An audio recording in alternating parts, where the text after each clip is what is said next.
one nation, under God, indivisible, with liberty and justice for all.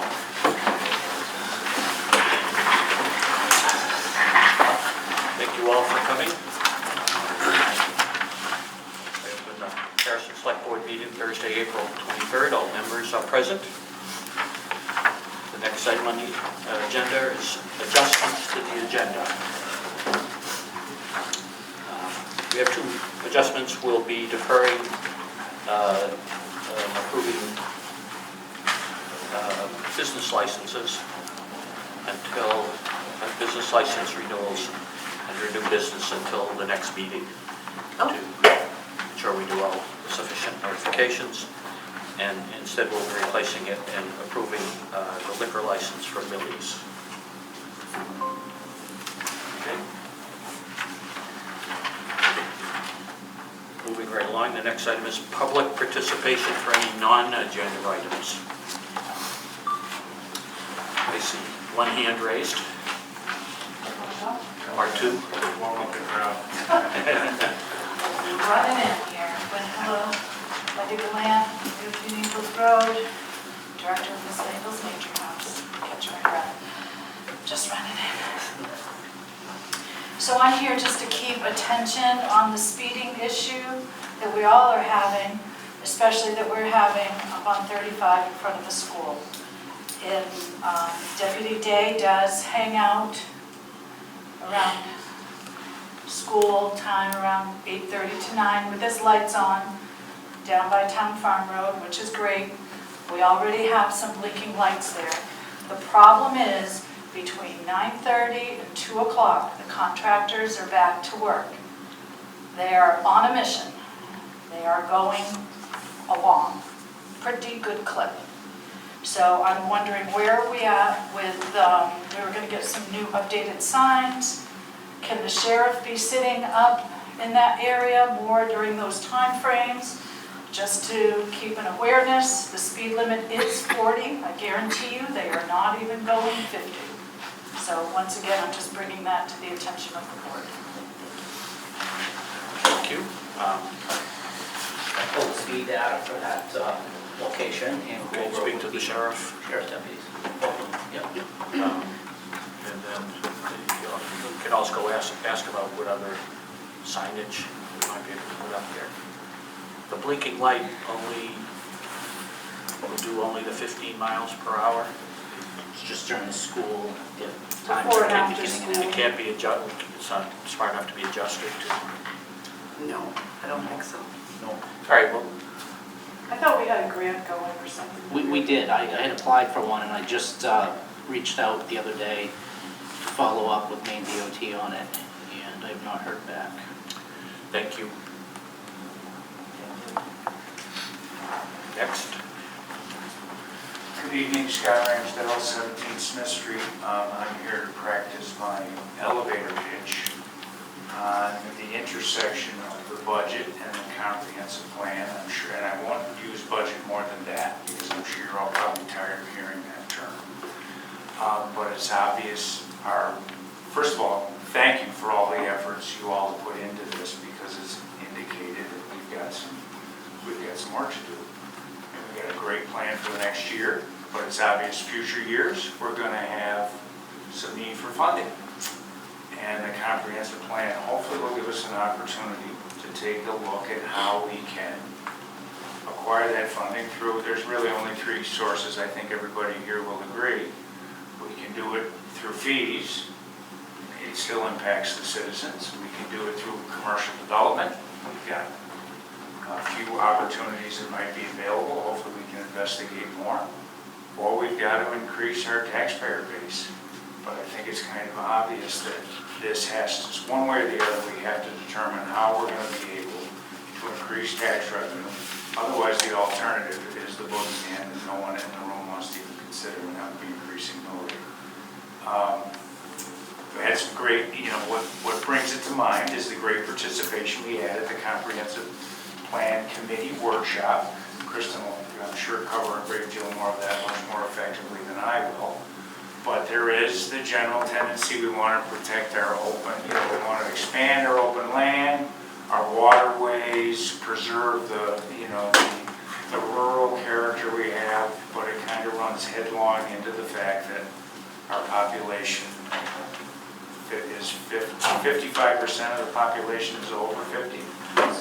Population between 65% over 50. Yeah, and the real worrisome aspect is the 40 to 49% of the population, age group, 5% of the population. So we got a dramatic drop off.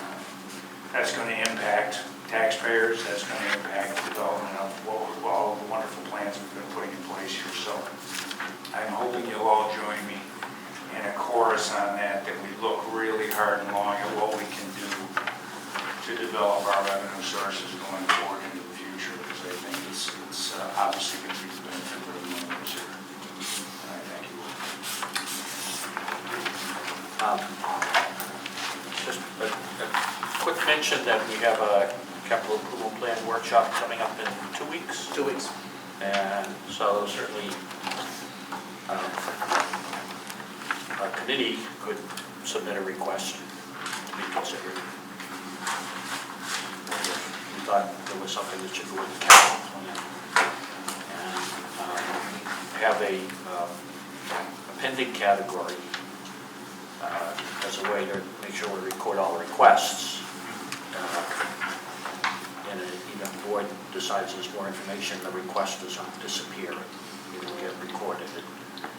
Part of the plan, perhaps not assigned a specific year if there isn't enough information. So just a mention on that. If it was appropriate. Thank you, Mr. Chair. No other participation. We'll move on to the consent agenda. We have 3 items: the approval of the warrants, which I think have all been approved, the approval of minutes for the April 9th, 2026 meeting and the April 16th, 2026 public hearing. If no one has any questions or concerns on that, I'll entertain a motion to approve the consent agenda as stated. Make a motion that we approve the consent agenda as stated. Second. Motion's been made and seconded to approve the consent agenda as stated. Further questions, all in favor? 5-0. Moving on to old business. Municipal calendar. John, did you want to speak to this? Yes.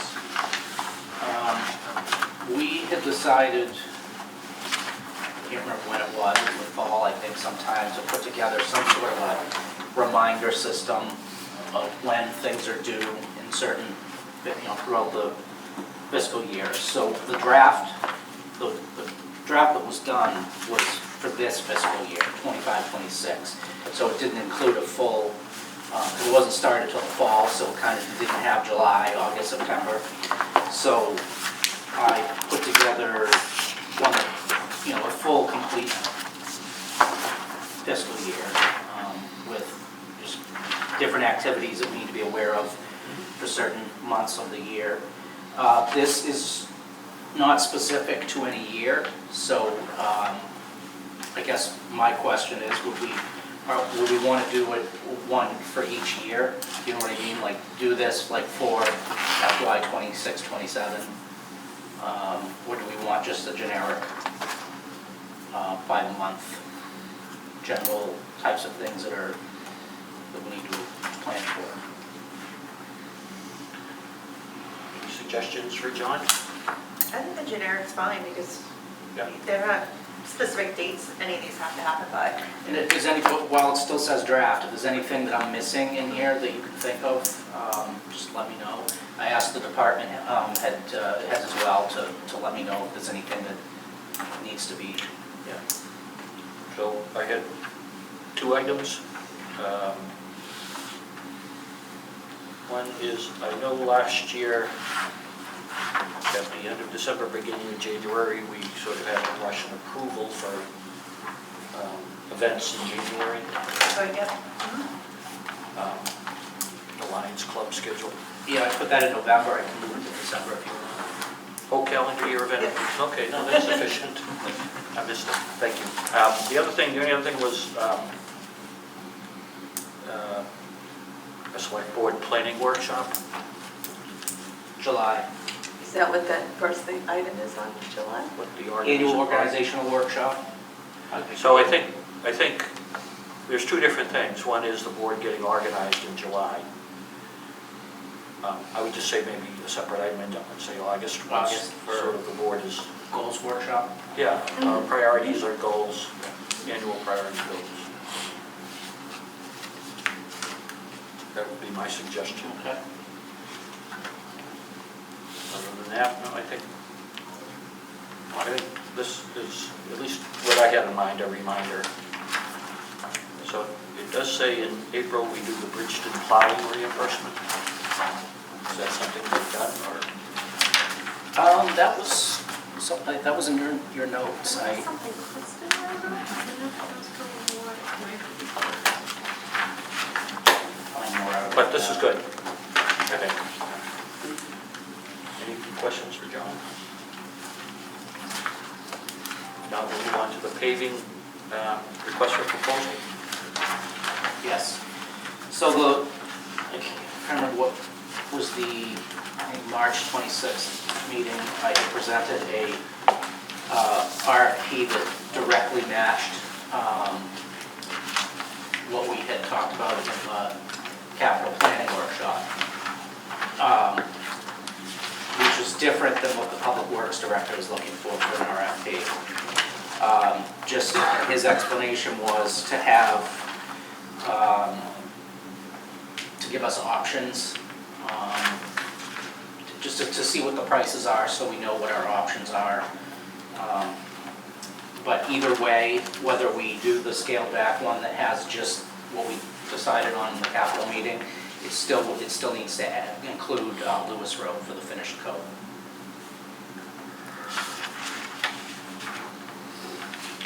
So does this tie to our capital plan discussion?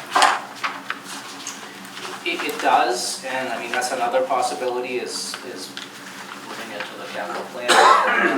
I do want to try to get it out because of, I know that paving was done fairly late in the season last year, and,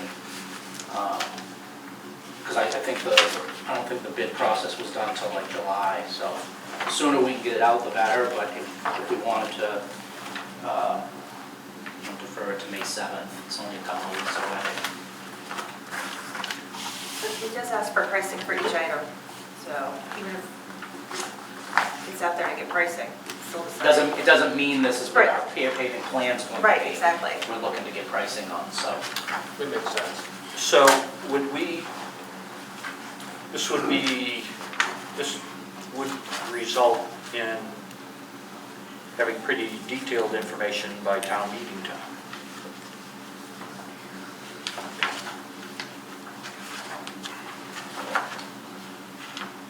We're just getting proposals on all these roads, and then we can determine which ones we have funding Exactly. for or not. Yeah. So I don't see the reason why we have to push this off. We could approve this tonight.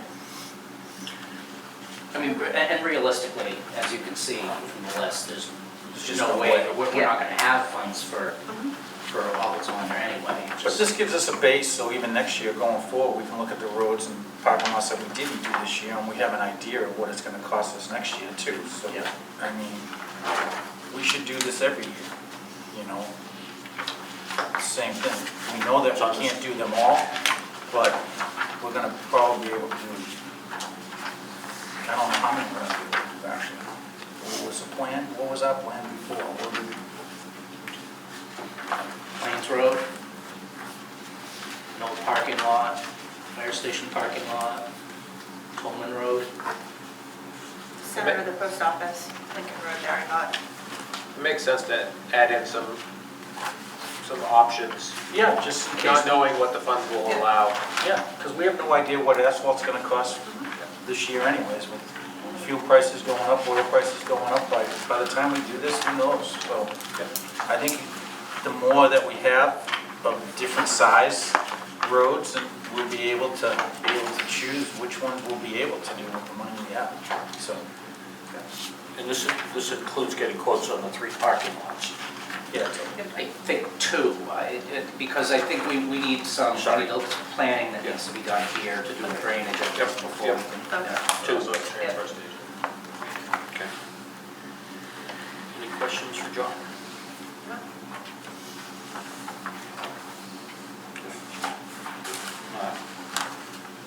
Entertain a motion to approve the, Make a motion that we approve the paving RFP as Second. presented. Second. motion has been made and seconded. Any further questions? Any questions from the public? No. All in favor of the motion? 5-0.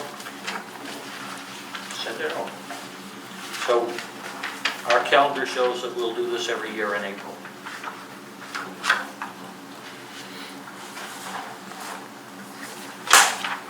Next item under old business is an Maine appointment. And we had talked about this last month. And I think requested that we get some more information, which Catherine did and has it in your book regarding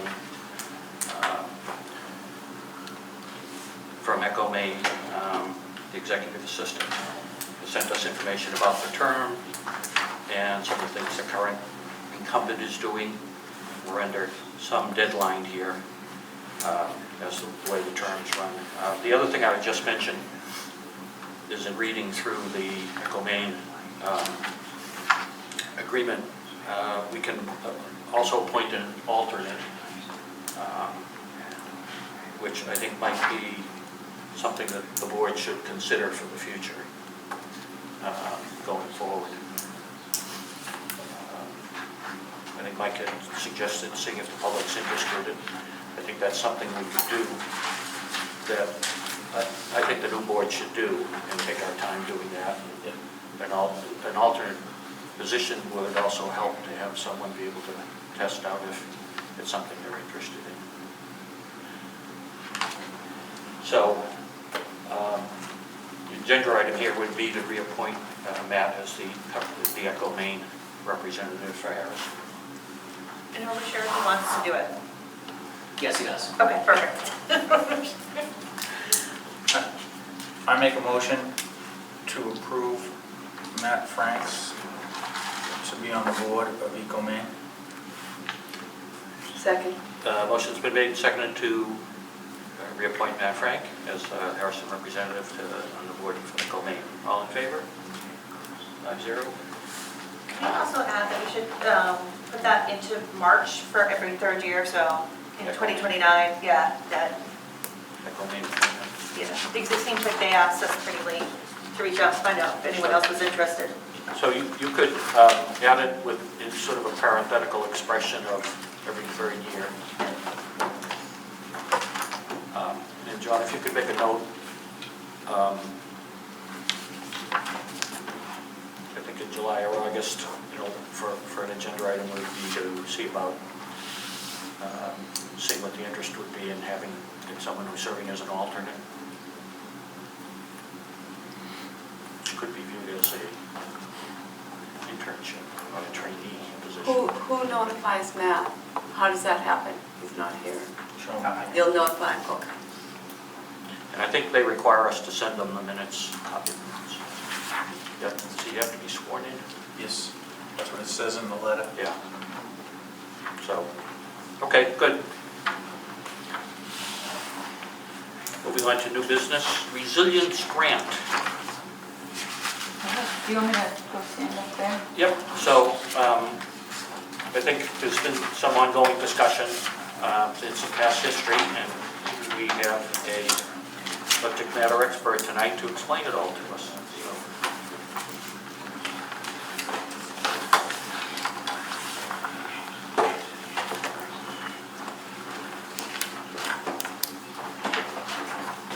Hello, my name is Tamara. I work at the Center for an Ecology-Based Economy, which is a nonprofit over in Norway, and I'm their Community Resilience Director. I've been in this position for just about a year, and I just moved to Norway, so I'm kind of a neighbor now, which is really exciting. I'm happy to be here and meeting all of you. So I don't want to over-explain because I know that you already know a little bit about all of this, but I do just want to make sure that everyone understands. And so the Community Resilience Partnership is a statewide program. So CB and the Community Resilience Partnership are not the same thing, but CB is a service provider for the Community Resilience Partnership, which means that we get funded through service provider grants from the state to help communities enroll in the partnership and apply for grants. And so we helped Harrison enroll in the Community Resilience Partnership a couple of years ago. That was before my time at CB, so my predecessor is the one who did that and helped you apply for a grant, which was received. So that's wonderful. You do have to re-enroll since it has been 2 years, and John's pretty much on that, I think, with Andrea. But they're filling out the CRP self-assessment, CRP list of community actions, and contact information on the state website. So we're already actively working on re-enrolling. And so the next step is a community action grant. Those are going to be available now annually. Before they were every 6, or I think it was 8 to 10 months, but they've moved to being annually. Those are now $75,000 per community, or $175,000 for a collaborative grant between 2 or more enrolled communities. And so recently, Resilient Harrison, Maine hosted a community workshop to gauge what the community's interest might be in a resilience project, or projects plural, through this Community Resilience Partnership grant. And so there was a lot of interest in municipal solar installation on the town office, energy audit of municipal buildings, and weatherization, including a window dressers community build. Sorry, I should backtrack. So CB was funded 2 years ago to help you apply for that grant. Unfortunately, we can't be funded another time through the state to help you write this grant. And so if you would like our help writing the grant, we do have to charge. And so that would be $60 an hour for roughly 12 hours of staff time to write the grant. And so that adds up to $720. But hopefully the payoff would be really huge since it's a $75,000 grant. CB has a really great track record of receiving these grants, and I wrote 6 in the last cycle, so this is what I do. I would be extremely happy to write this grant for you. That's my pitch for that. And I have pretty good reason to believe that we can fit all 3 of those projects into a $75,000 grant. And if we can't, I think the biggest one, the solar installation, would probably be the priority, because that would save the town a lot of money in the long run. I know that Mike Dunn recently has been doing some energy assessment stuff with the town, and I saw him yesterday, and he mentioned that he estimated that if there was a solar installation on the roof of the town office, it could likely cover up to 75% of the municipal building's energy. All the municipal buildings. Of all of the municipal buildings, yeah. Not just this one, all of the municipal buildings in the whole town, yeah. So it would save a lot of money. I definitely think it's worth it, but it's up to you. And so I'm coming to pitch. If you are interested in applying for a grant, I would strongly encourage that you do it, even if you don't want to hire CB. But if you do want to hire CB, we do need to know relatively soon. The grant application is due on June 5th, and so the sooner I get started on the writing, the better. And an account has already been created through the grant portal to write the grant. And then if you decide to hire CB to write that grant, I'll just need login information so that I can upload the answers to the questions. Any questions? Questions from the board? So then applying for this grant, it has to be for the specific, your 3 specific items here, because we did get a letter from Andrea that had additional activities on there? Yes, so thank you for asking that. There's a list of 96 actions that are eligible for funding. Yeah. Obviously, not all of the 96 actions are relevant for Harrison. A lot of them are coastal actions, but there are quite a few that are relevant for the town. These are just the 3 that we highlighted that were of particular interest at the meeting that we had, and would be very easy. All of these are very, very fundable through the community action grants. And we have received funds for all of these actions in previous grant applications, even just in the last cycle. So I think we decided on these ones.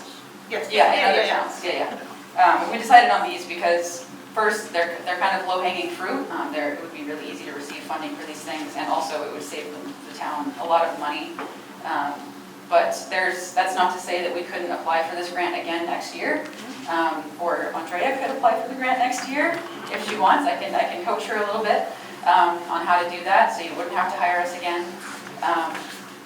And you could prioritize other actions in the future. But this grant should be available every year for at least the next 4 or 5 years. Has anyone looked at the roof here to make sure it's accessible for solar panels, that we wouldn't have to replace the roof It's a metal roof. in the next 5 years, and there wouldn't have to be work and stuff? We just had all new screws put on last year. Okay. What year was it built? Building 90, so. Fire station has a new roof in the last 8 years. Does it matter which, if it's able to supply to all town buildings, would it matter which building it goes on? Not particularly. The thing that matters the most is how much sun those roofs get and what angle they're at.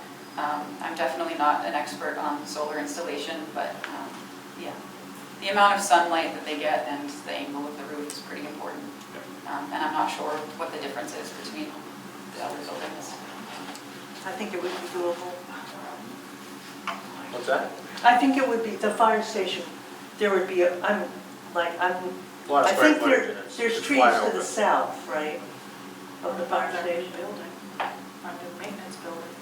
The new maintenance building, when it was being built, I asked whether they were planning on putting solar panels, and they said, oh, I don't know if it's engineered for that. So someone would have to find out.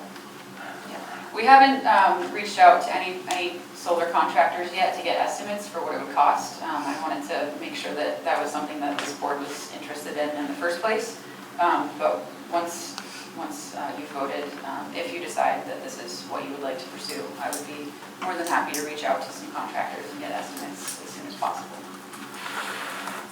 If we were gonna put them on this roof, I'd like to get a roofing company in first to evaluate our roof before we decide to put solar panels on, since the roof is so old. So, I'd love to see if we can put them up on the new town garage, Sure. because that is brand new. So for tonight, what you're looking for is a commitment to go forward with grant application without having. Yeah, we don't need to commit to which building yet. The We can specifics. figure that out as we go. Okay. Yeah. And also, if you do decide to hire CV, we won't be charging you until after the grant is submitted, so you don't have to worry about that for a little bit longer. Out of the 6 you wrote, did you get all 6? Not quite. 2 of them, the people reached out pretty last minute, and so we decided to help them with projects that were very much a stretch. Even though I told them it was a stretch and they probably weren't going to get the grant, they wanted to ask for our help anyways, and so they did not get their grants, but the other 4 did. This is not a stretch. All of these projects have been funded by our grant applications many times, so I don't want a 100% promise, but I can give you a pretty high percentage of guarantee that you'll probably get it. And our only risk here is the $750 application. Right. I would support applying for a grant. I just want to make sure what other costs there might be in putting solar up. Are there yearly costs? Are there things that we have to worry about disposing of the battery, anything, the panels at some point, or roof? So I'd like to have a good idea what it looks like going, not just having it installed, but forward going. Annual cost, lifespan of disposal. Yep. Find that information. Thank you. Yeah, because who is responsible for disposal? Yeah. And maintenance if something happens, what does that look like? We certainly wouldn't be the first town to put solar panels on. No, definitely not. We should be able to get a pretty accurate estimate of future costs. The town of Norway just finished up installing some solar panels on their town office. So they probably don't know yet what their annual, like, Yeah. Sure. Well, Waterford has had them for a few years. yeah, Waterford has. And I Want think to have a Otis, tracker? no, I think it's on the roof, and I think Otisfield also. Sounds right.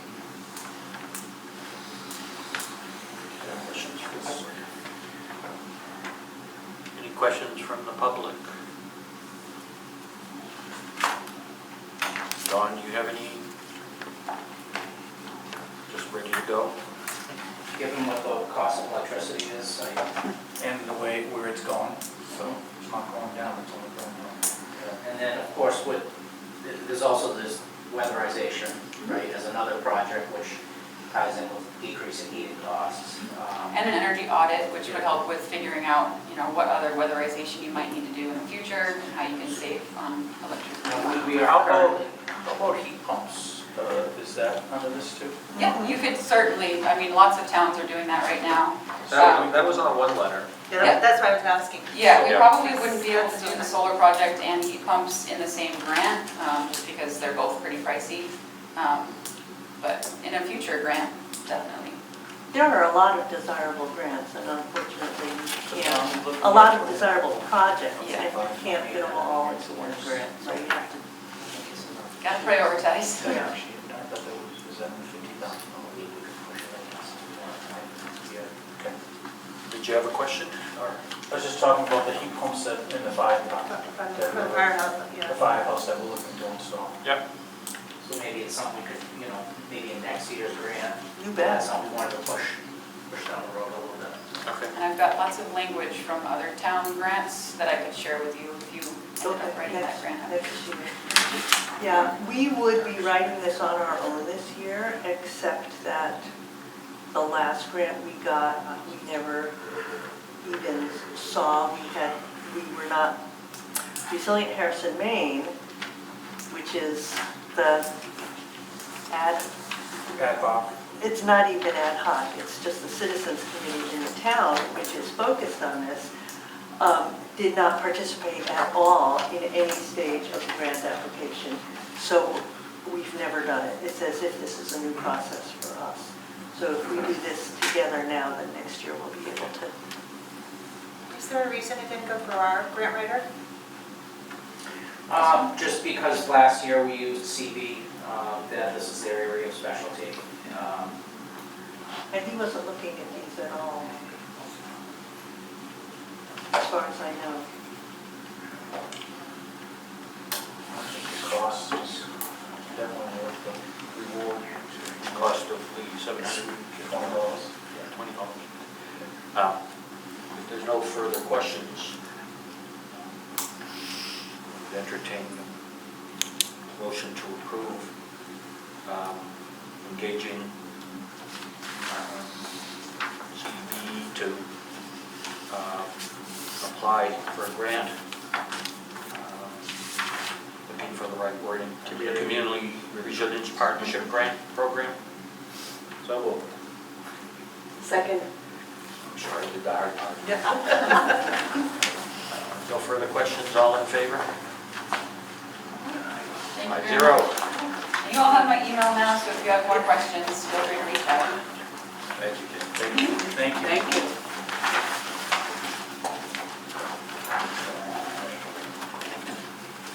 Next item, given our adjustments, is to approve the liquor license for Millie's.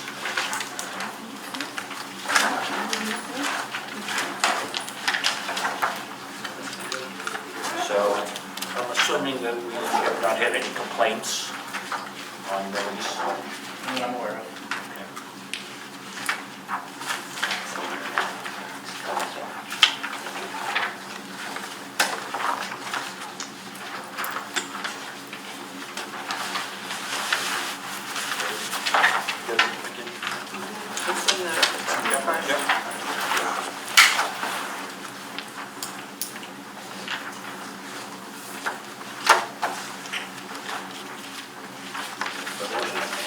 unless there's any questions, then motion is in order. I make a motion that we approve the liquor license for Millie's on Main. Second. Motion's been made and seconded to approve the liquor license for Millie's on Main. All in favor? 5-0.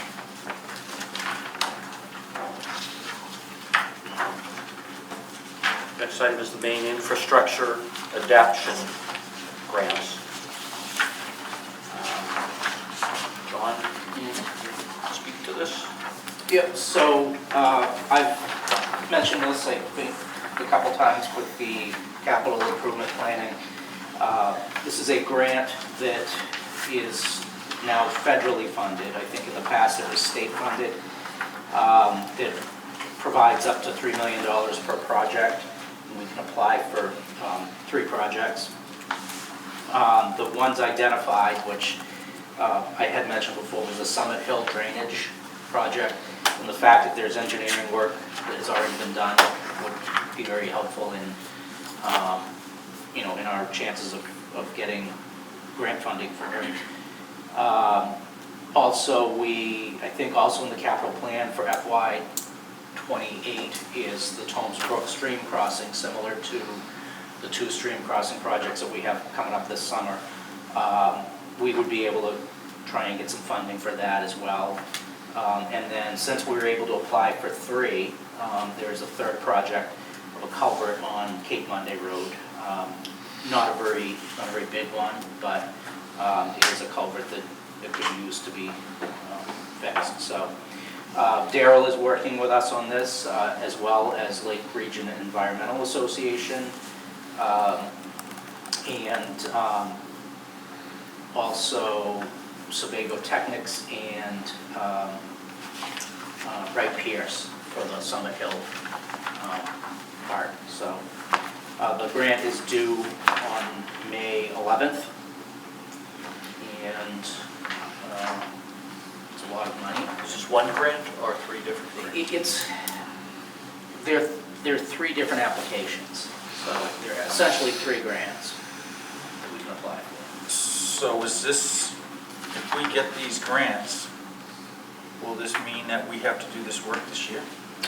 No, I believe we would have until 2029 to do the work. September. And it wouldn't, I don't think notification, I don't think awards of the grant are even, won't even come out until, it's like the timeline right on here. It's, I want to say, it's like not until January that we'd know.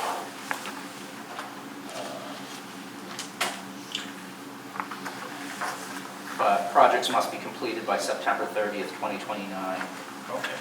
So that works into our capital improvement plan. Yeah.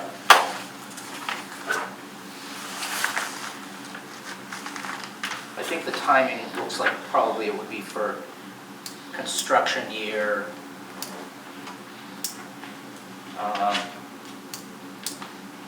between 27 and 29. Because we don't, I don't think, I believe, I don't see it on here, but I'm pretty sure I saw in the timeline that the awards we wouldn't even be awarded until like January of 27, so. So the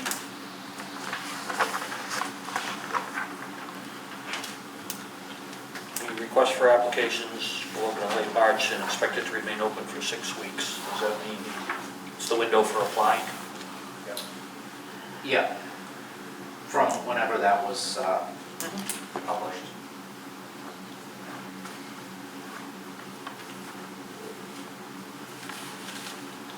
So we are under a timeline to get the applications. Yes, yeah. And I mean, it is important to know that there is a 5% match, so it's not 100% covered. So that there would need to be some planning done as part of our capital plan. I believe some of the engineering that was already done for Summit Hill could count towards that. Isn't that what was discussed the other day? It does say accepts in-kind match. Yes, yeah, that's a possibility, that is what Daryl said, so I think, yeah. Is this one of the grants that it's funded after the project, or do we have the money ahead of the project? I believe it's after. It says reimbursement. Okay. So we have to have money available somewhere. Would, yeah. That's right. So And it is going to be very competitive. So the one that I got my fingers crossed on is Summit Hill because of the expense of it. It's one of those things that without a grant, there's really no realistic way we'd be able to do it as designed. Tomes Brook, maybe there'll be some funding through LEA or the other MDOT grants that Daryl's been working on, but the Summit Hill's the one that we really want to hope for. I don't know the likelihood of a town getting all 3 projects approved because of the competitiveness of it, so. Never hurts to ask. Yeah, exactly. They're allowing up to 3, so. That's right.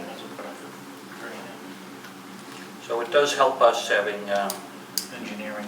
start some of the them. engineering work, but also having a capital plan that sort of says we recognize the need in Yeah. several years down the line. And the engineering work has started, I think they've done some site work for Tomes Brook, so that, the fact that we have a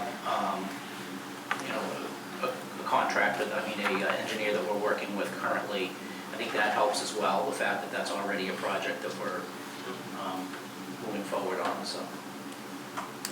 And I sat through the meeting with them the other day. Just be aware that we have to meet federal guidelines for these projects versus state guidelines. Oh. So it'll be there will be some more things that we may have to jump through additional hoops. Yeah. Does that requirement affect the design work? It could. It could, because it says 100-year flood, it says needs to meet standards for a 100-year storm. Yep. So the standards might be a much higher, much more stringent. But what we'd be looking for Basically 90% of it. of the project to meet that type of standards. Yeah. Any other questions?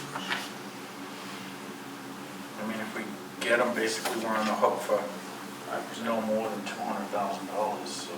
Well, the way it reads, it says it requires a minimum 5% match, so it's not saying they won't require more, but we'll see. We'll see. It's certainly well worth, seems like it's well worth the effort. Any questions from the public? No? Seeing none, I think we could do one motion to approve the application for all 3 grants as stated. Make a motion, we apply for the Maine infrastructure adoption grants. Second?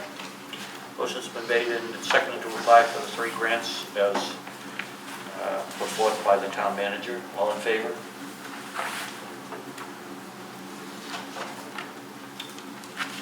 So,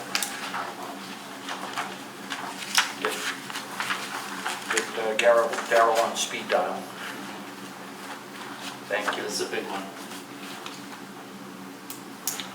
Next item on the agenda is the school options letter and the public hearings. And we'll assume for the moment that you will take over. I can speak to it, yeah. So, did you help write this letter, Maureen, you and John? Another town had done something. Similar, okay. So, the school options letter that they're talking about is because we have a warrant article on the ballot for June that can be a bit confusing, and knowing that what the outreach has been so far to the community about this, I appreciate this drafted letter that the Harrison Educational Options Committee reviewed. Does a little bit better description of what it's all about, what the process is, what the warrant article means, and what the next steps of the whole process are. Everybody has a copy of the letter. You guys can look at it. I highly recommend that we send out something like this to citizens because, as I said, the warrant article can be a bit confusing. It doesn't give the whole picture, and from what I've seen, we haven't had a lot of citizens engaged in all of this process to know what's going on. I'm open to ideas on how to get this out, but part of the letter, which is part 2 of this agenda item, is there is a need for another informational public forum that gives information as well. The withdrawal process that the state has asked that it's at least 10 days before the June election, and it asks that the municipal officers call the meeting, although the Harrison Educational Options Committee knows that we will definitely be there to provide the information and guide the questions or answer the questions. So that's one part of this letter that we need to have, is what the date of that is before we send this out. Questions, comments, changes of wording needed, thoughts? I have one suggestion. Yeah? So on the second page, the why consider withdrawal. Yes. Suggestion to move that up to right after the first paragraph. Oh, sure. So before people start going, You think, show me where, right after that? Or why then? yeah, I would say right after the first paragraph. Could we get some copies of that, please? Yeah. You want to have it now before you get it in your mailbox? Are we gonna get these in our mailbox? That's what I would like to have happen, yes. I do like the wording, that's why consider withdrawing the first line. Move it up. No, I like the wording I of like that the actual wording. statement. To explore options that include keeping the school open.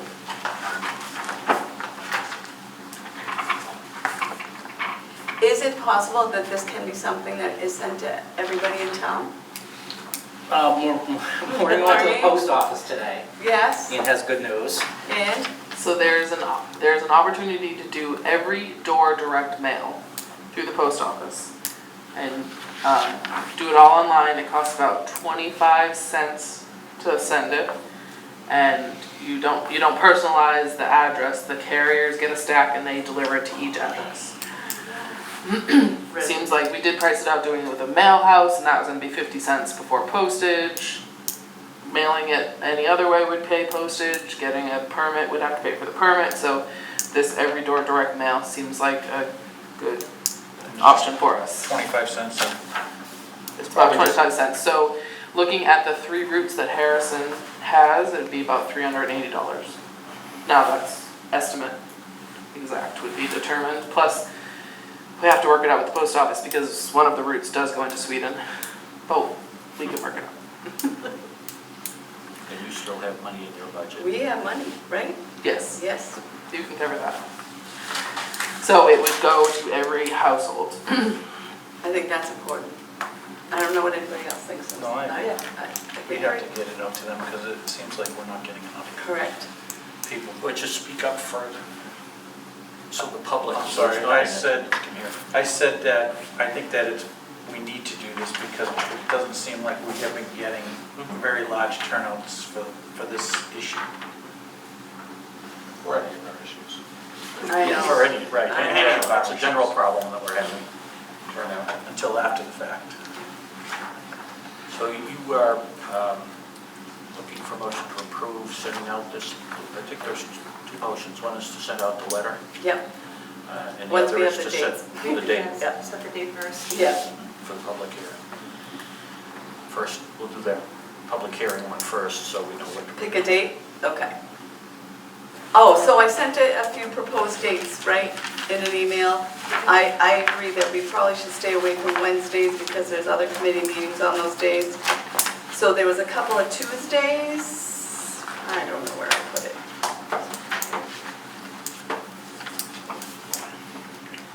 How does Tuesdays usually work? Tuesdays, there's not a lot of busy, Not normally anything going on Tuesday. right? Okay. Other than the fire department meets every Tuesday. Sorry. Every Tuesday? First 4 Tuesdays. And at what time do they usually meet? 6:30. Okay.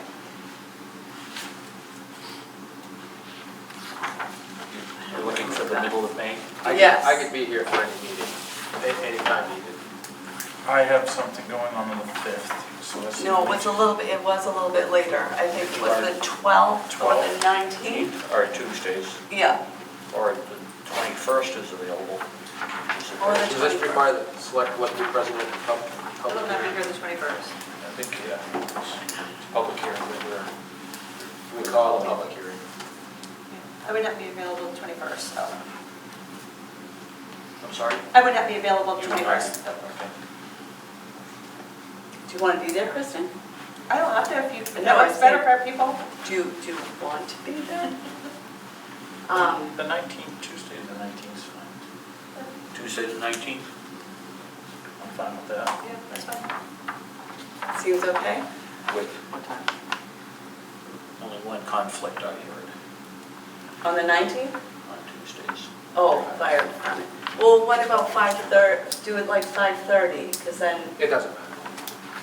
Every Tuesday you have a meeting?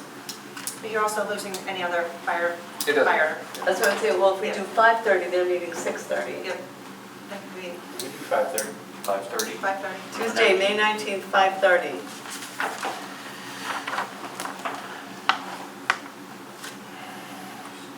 So we'll want a motion to send out the letter with the date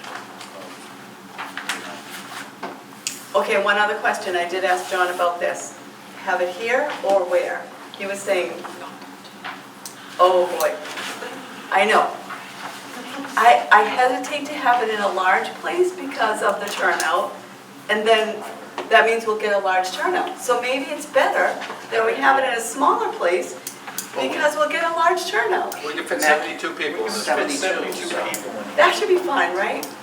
I'll throw a bunch of extra chairs. I would like to Somewhere else, propose here. Just in Yeah. case. Okay, Yes, let's Okay. see.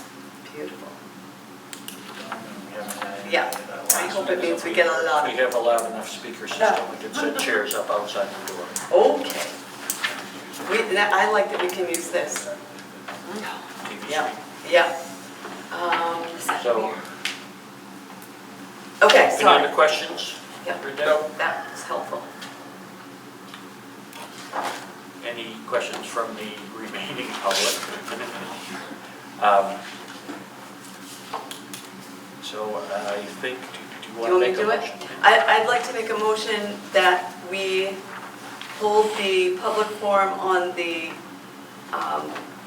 withdrawal warrant article on Tuesday, May 19th at 5:30 PM here at the town office. Is that Second. first? Yeah, And that's then the fine. letter. Yep, Yeah, second. Been made and seconded. All in favor of holding the public hearing here on that date? Okay, and I also make a motion that that the HEOC will work with Maureen on this direct mail of this letter to all residents, every door direct mail, and we'll figure out a date that we get it sent out. With- Clarifying the wording that was discussed Yes, with the modifications suggested, correct. and funded by the Funded by the HEOC HEOC budget, right, yes. Second. Motion's been made and seconded. Any questions? No questions? All in favor? Thank you very much. Right here. Maureen, I'll work with you. Okay, super, thank you. Next item on the agenda is to schedule the short-term rental ordinance public hearing. Everybody has received a copy of it?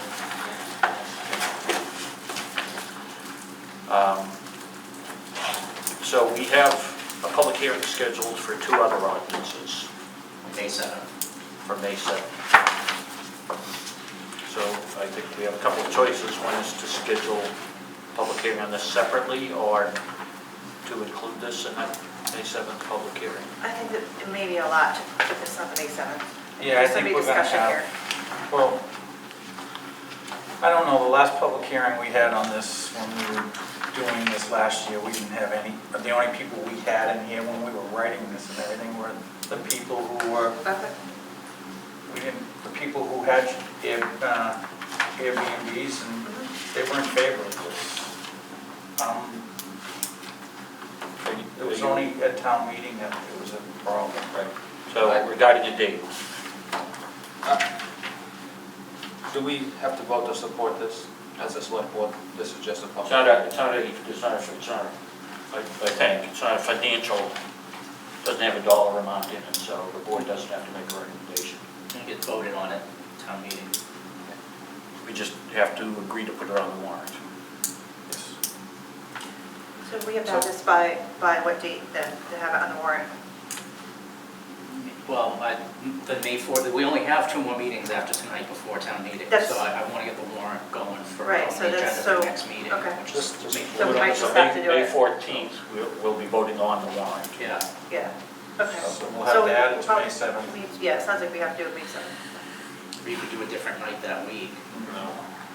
We already had, You want to do 2 public hearings in 1 week? So, no, because May 7th, What was do it on that the 14th. ordinance meeting? What was that one? But it's already on the that one warrant. is the 2 Building previous permits. accessory dwelling Oh, yeah. building permits, Yeah, that's true. which, No, not, section, no ADUs. No, Just for the building height. The there's typo, 2. What was the other one? the 2 typos? the 2 typos. What was the 2 public hearings? The Public hearing. building ordinance and the mooring. The mooring. Oh, okay. And those, in effect, are second public hearings. The planning board have theirs in devising the articles, the ordinances. So that night, we may not be able to do much on the capital plan. That's the same night, right? And depending on how long those ordinance hearing goes, we may be worn out. From the 7th, is it at 5:30 or 6 o'clock? I think 5:30. 5:30. 5:30.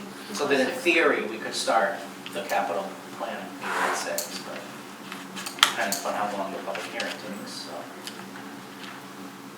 So, is there consensus on May 7th? Yeah, we should try it. I do have a question of what the Town of Harrison's Good Neighbor checklist is. Never heard of it. It's going, if I recall, it's going to be a list that the planning board and Jim Fahey is going to work on. Good neighbor, meaning that, no loud music outside after 9 o'clock, things like that. Be considered parking on the street, civil behavior things that they're gonna work on, and it's gonna have to, I think it was going to be, if I recall, and this goes back 2 years for me. They were basically they were asking all Airbnbs to have it posted somewhere in the kitchen area or near the front door, so that, that all tenants, all renters are aware of this, saying that these are the things, be courteous. That's basically all it is. Yeah, it's just good because it just says it's to be presented, but it doesn't say, Yeah. it doesn't say Because they haven't what it developed, is. I don't think they developed it. We didn't develop it at that time. From what Scott's face is showing right now, I don't think that you've talked about it since then. Until they probably get this approved, then they'll start working on that. I just had 2 questions, maybe, because we need to get past the board. So there's no form designed yet, right? It's not part of the ordinance. So someone will have to do that. I think Jim has started on the form. Has started, okay. Yeah, from prior, Okay, so from other towns. the other thing, it says it will go into effect 90 days after it's approved, which would make it September sometime. And then it also references that they expire annually on December. So there may be some need to work out a startup process here so it doesn't get too confusing. Like as of January 1st, 2027, it goes into effect, that type of thing? Mr. Chair, I think that the thought was that would go through the following year. So you apply that year would be good until December. So people who apply in September, It's good through the following. the first year. Right, so we're not double. Okay, Then it would Getting become, them 4 months later. then it would become an annual process. Yeah. And is making it December,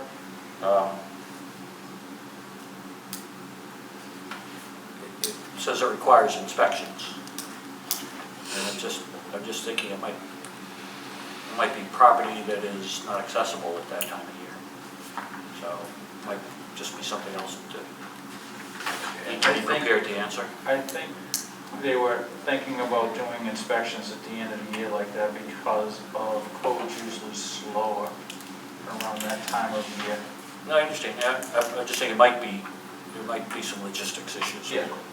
So, you just might need to be prepared to, so that might be a Jim question, I guess. All right, so, I think we just need a motion to approve schedule of the public hearing for that date.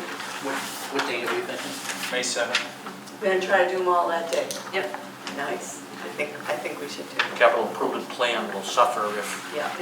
What about the 14th? 14th is the select board meeting. Yeah. We have to vote on the warrant. Yeah, I know. And if there's any change to wording or something. Right. But the warrant article just references the ordinance's name, it doesn't. Okay, oh, okay. So that would be an easy change if you Yeah. decided not to push it forward. Take it Okay. off. Let me make sure I understand that. So the warrant does not have to include the article? The article references the name of the ordinance. Okay. But not The ordinance specifics of the itself is ordinance. not considered part of the warrant? No, just You the, just attach a copy of it. Okay. You can't make wording changes to an ordinance, can you?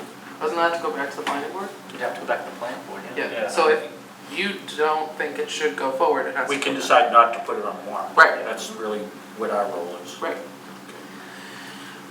So it could be the 14th, because you're just, whether that question is on there or not. So it sounds like we have two choices, the 7th or the 14th.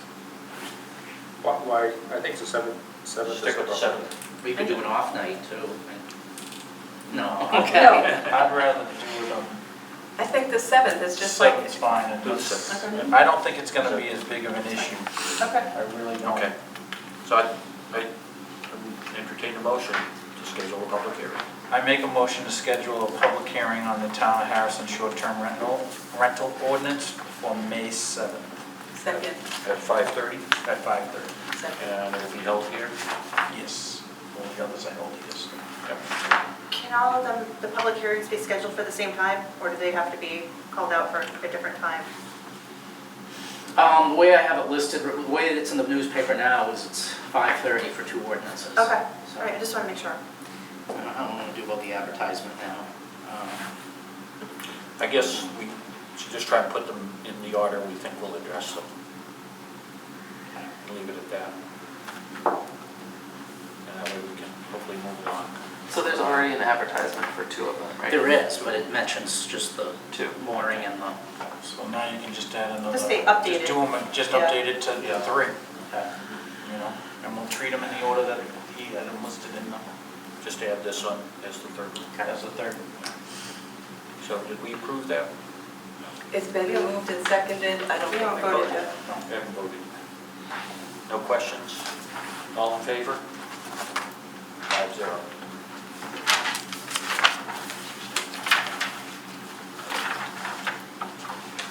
Next item on the agenda is the list of tax acquired land. this was something that was requested at the last select board meeting. So we included a list of the tax acquired property, the highlighted ones show land, and then their valuation reports are in the packet here as well. The ones that aren't highlighted, those have houses on them? Bill. And we've only chose to list 3 with a realtor right now? So, well, right now, we've got, there's the 3 that were selected was, one is a big piece of vacant land at the, where the Congregational Finnish Church used to be. The other 2 are 23 Plains Road, which, Plains Road. We're going through the notification process for that, and we may not be moving on 16 Jones because we might be getting, they might be paying it off. So that's where we're at with the 3 that were selected. These are land, and then we'll kind of work our way through 23 Plains Road and then be back to see what other properties we want to move forward on. The ones with lines through them are land. The highlighted ones, yeah. No longer tax acquired. But the pen line or the highlight? The pen line, They got paid off they recently. got paid off. Oh, yeah. And that may end up be what happens. That may be what, Maureen? The people are gonna come in and pay the taxes off. I think that's what the Realtor says, they're pretty, a good percentage of when they started working on these cases, that all of a sudden taxes got paid off once a for sale sign went on the front lawn, so. But now the land, have we taken the land already? So do we, or they still, The taxes are owed, yeah. so we already own them now? They We can't put a pay lien on back the property. taxes? Or we just put a lien? No, they can still come in and pay their taxes, And we give a quick claim. Which is what two of the upcoming items are. And then unfortunately, the cycle could start over again after they catch up on their taxes. Or not. So if we wanted the vacant land, if the town wants to do something with that vacant land, what is the process? I don't, look at the tax acquired property policy, but that is one of the options, is to do something with land. Isn't that what radar is? For the benefit of the community. Yeah. Radar was donated. Radar was donated. Oh, that wasn't tax acquired? Nope. No. No. Oh, the land was taxified? I also want to mention my tax acquired property is very difficult to get a warranty deed on. And, you know, if we wanted to try to develop it or sell affordable housing, it'd be very difficult to get a warranty deed on a piece of tax acquired property. Just take that into consideration. It may be a large challenge to utilize a piece of land for development. What does that mean exactly? I'm sorry. A warranty deed is just, when you buy a piece of property, you get a deed search, and when the property is, I don't know all the details, but when the property is taken for taxes, you know, the other liens that may be on the property, as in mortgages or other liens, are not cleared in the process of the tax acquired. Oh, yes, like a mortgage, if they have a mortgage on the property, or a loan on the property, or anything like that. So the warranty deed, I think, means you're liable, and the quit claim means you're just releasing whatever your interest is. So yeah, it's Just something to be take- careful. Yeah, no, thank you. Any questions on tax acquired property on the list? This is the current list. Could change. Seeing none, we can move on to the next item on the agenda. Third quarter financial report. Where do we see that?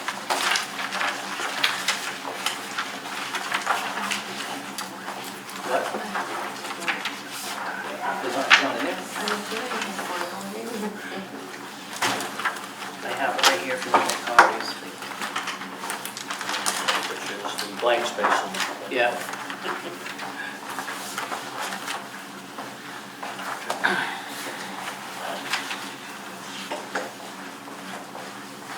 Did I? Are we passing on the quitclaim deeds for tonight? They're right here. It might just be the order that, She's making copies right now. Are we still going to act upon those quitclaim deeds? Okay. Why don't we move to that? Next item, quitclaim deed for 8 Buffer Lane.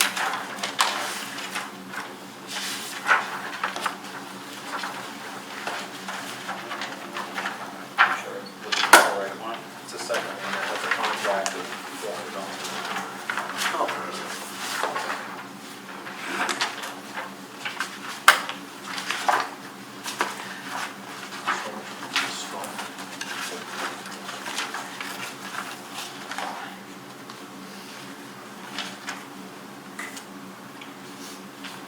oh, so 8 Dumper Lane, we're not doing For a green. quick claim But this deed. is dated 3 years ago. Oh, yes. So he paid off, they paid off what they owed? Story? Yeah. The taxes were recently paid, so the town is quitclaim deeding back the interest because the taxes returned. Oh, So that's what the quitclaim deed is Gotcha. releasing our interest and the 2 liens that were filed. Okay, and okay. we need a motion to approve. Yes, and then there's gonna be, there's a deed for you to sign. I make a motion to approve the quitclaim deed for 8 Thumper Lane, map 19, lot 004-A. Second, Motion's been made and seconded to release the quitclaim deed based on the taxes having been paid up to date.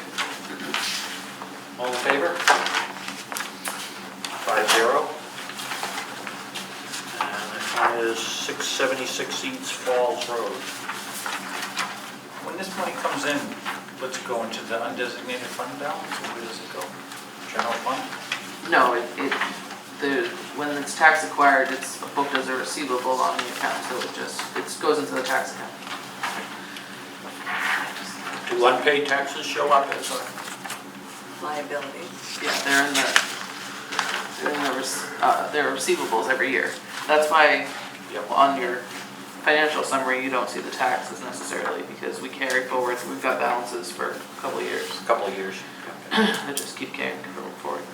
But the tax payment rate is like 95%, so Okay. it's not a significant amount. So the same thing with 646 Eads Falls Road. They're up to date. They came in and paid their taxes, it was tax acquired, so this is a quick deed, deeding it back to the owner of record.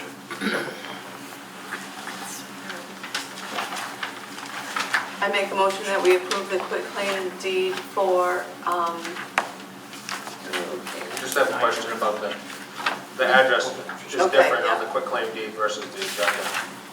One says 986 and one says 676. So the actual physical address is 676. Okay, No. that's a subject property, and this is just their mailing. Yeah. can I do it now? Okay, I'd like to make a motion that we approve the quitclaim deed for 676 East Falls Road,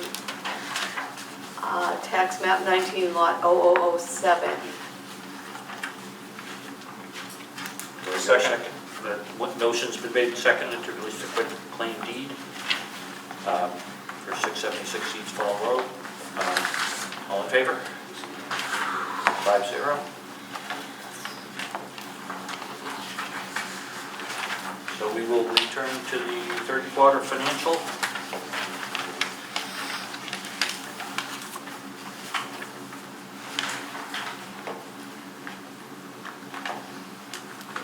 Take a minute to look it over. Yep. Showing.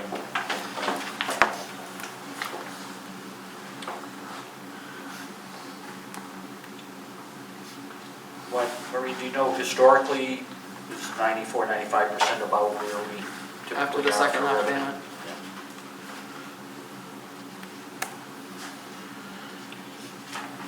The 75% is consistent with the end of the third quarter.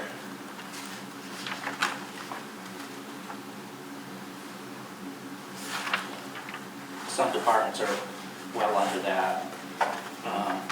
Revenue is doing better than projected. Non-tax revenue.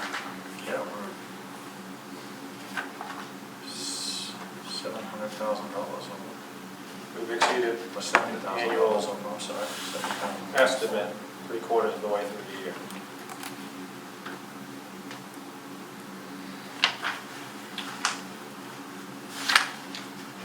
Which I didn't hear you to. Non-tax revenue. Capital roads expenditure. We have $35,000 left in that. Is there anything else going to be done this year? Do you know? I don't think so at this point, so that'll help with funding for our paving plan for this year. For this year.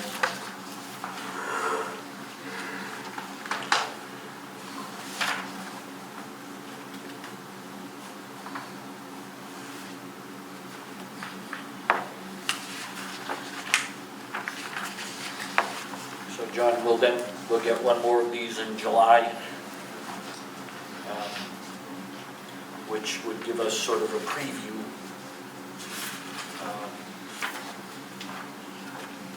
For the results of the annual audit, which will tell us if there's additional funds that can go into capital.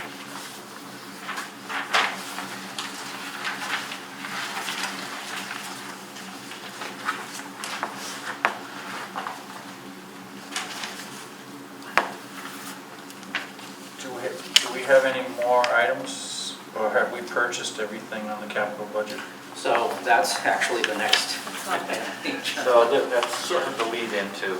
That's the lead next into Yes, that. that's the lead into Just next. before we get to that, just Okay. a quick look through to make sure if anybody has any questions for John or Maureen. I see now.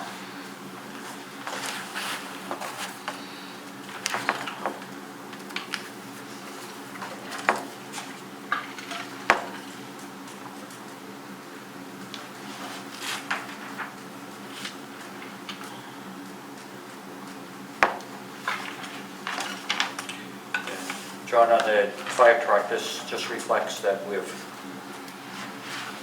paid the first half of the fire truck.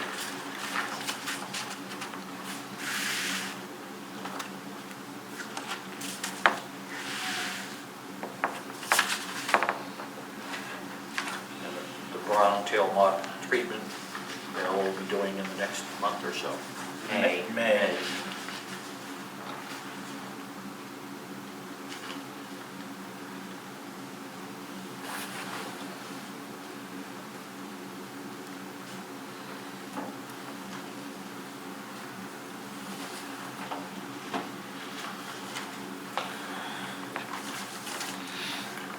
Board designated as the emergency fund that the town authorizes every year. What is that now?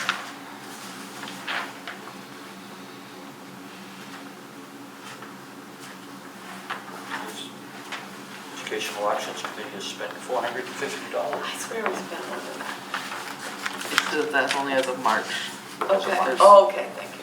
There's recent. That's bills. right, yeah. But not a lot.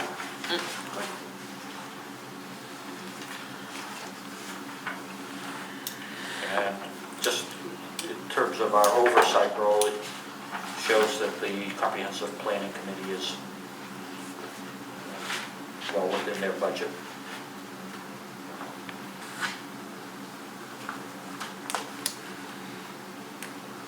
Any questions?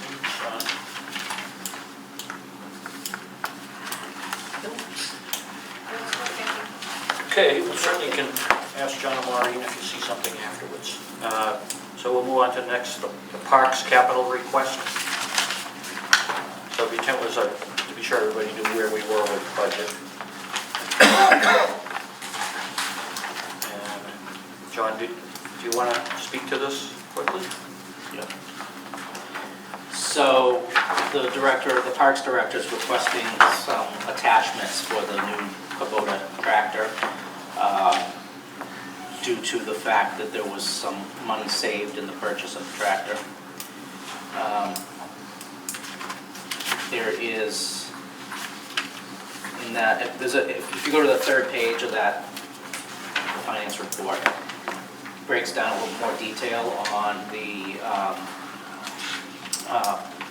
items for the capital purchases.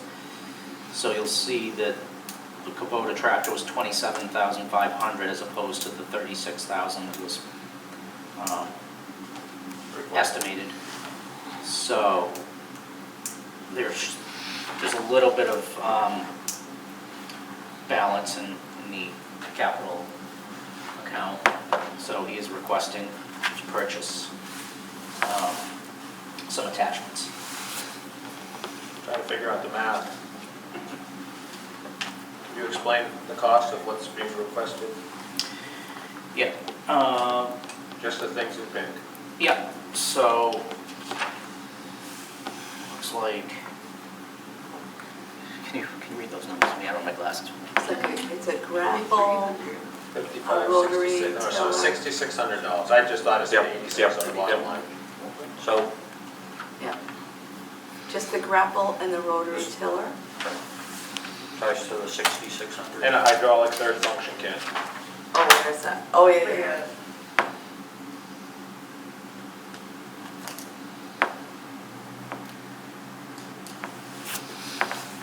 What are they gonna use a Oh, rotor? I see. Yeah, what are they gonna use a rototiller for? No idea.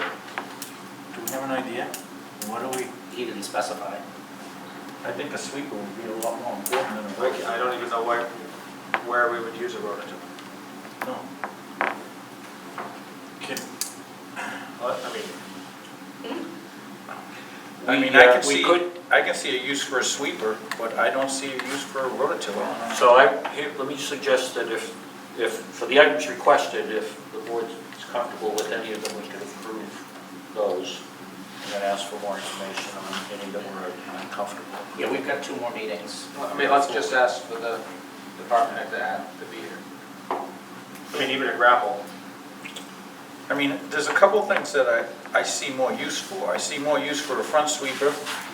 Do we have one already though? The backhoe. Yeah, we did. On the backhoe, but for sidewalks and downtown and to help and, I mean, So I'm detecting that there's some questions. yeah, the rototiller I just don't understand.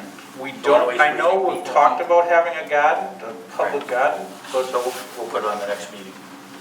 but to purchase something. I think there's not, I think it's just a matter of the rationale, not whether the funding is available. Yeah, that's all.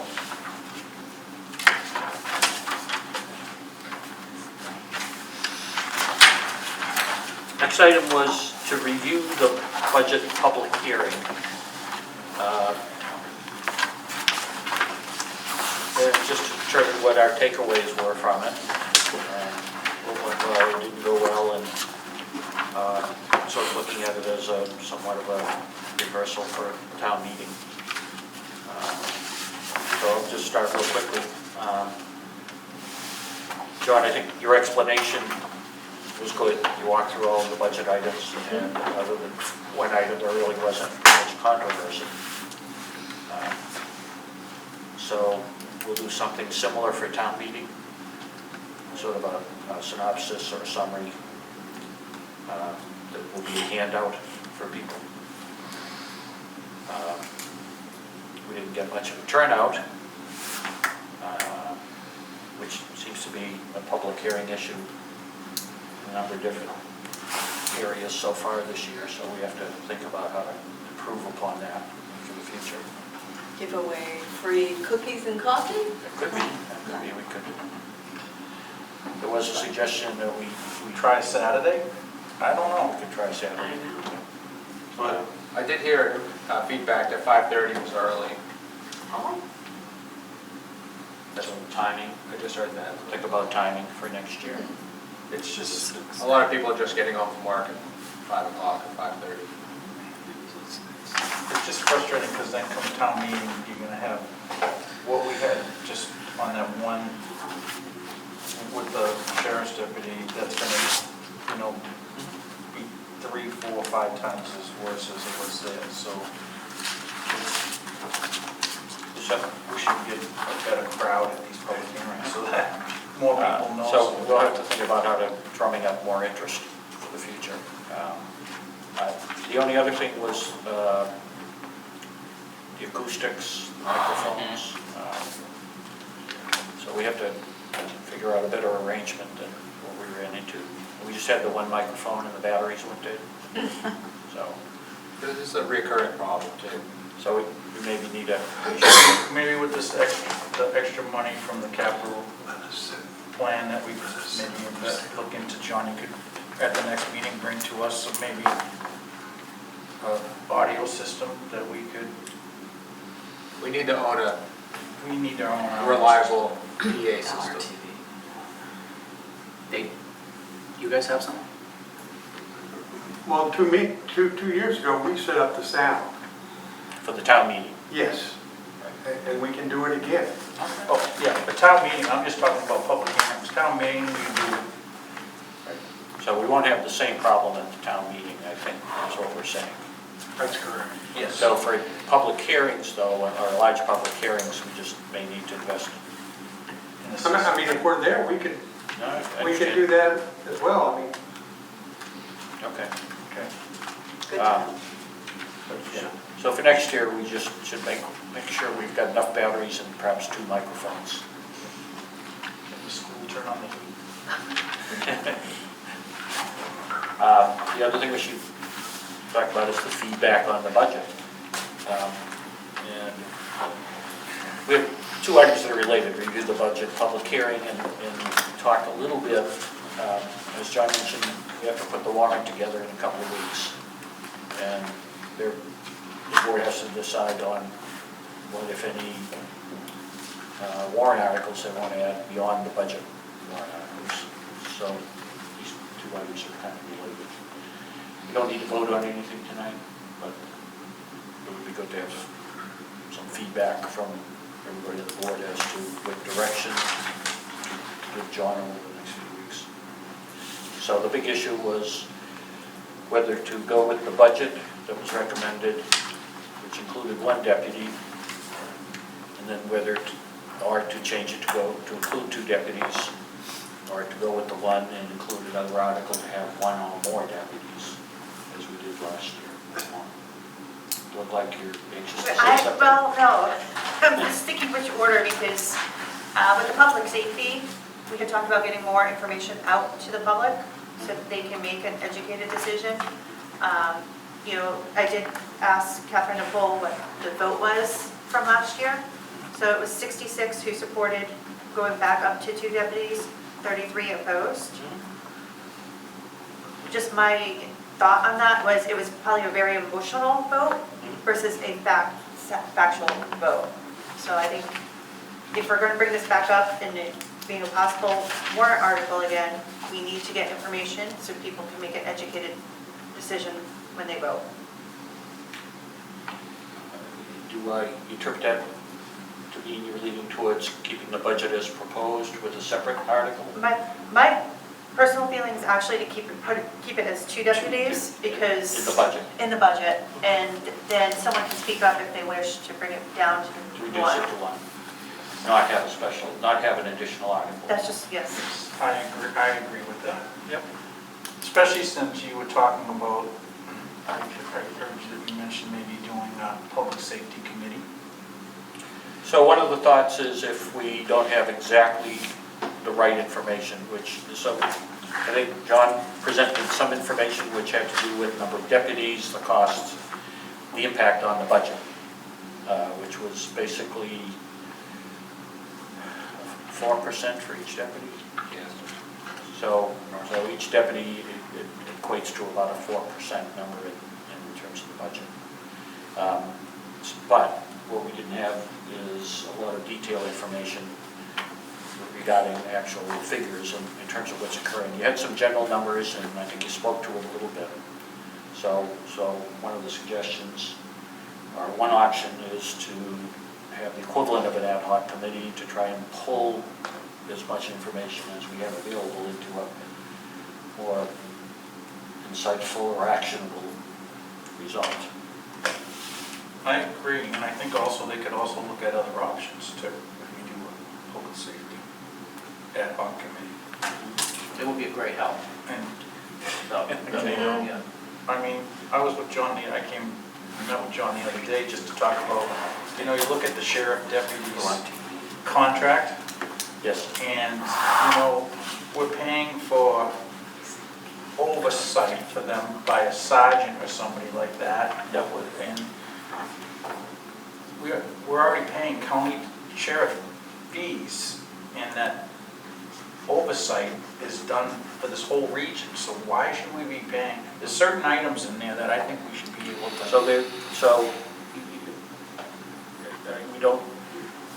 I don't think we necessarily have to resolve anything tonight. We want to give John a sense on the warrant as to what direction we're going in. And I think we want to think about, do we want to consider having a public safety committee, and if so, what their mission or their charter should be. some of it could be gathering all the information so we can kind of have a clear picture of the overall public safety picture. You know, and we live in a safe town, we just need to put that information together. Their board would have to decide too whether that committee should then look or do a deeper dive into things like contract terms, which I think we would need to talk a little bit about if we're going to get involved in that one. Also, what kind of, all of the regular issues about how big should the public safety committee be, which would be the process for appointing people to it.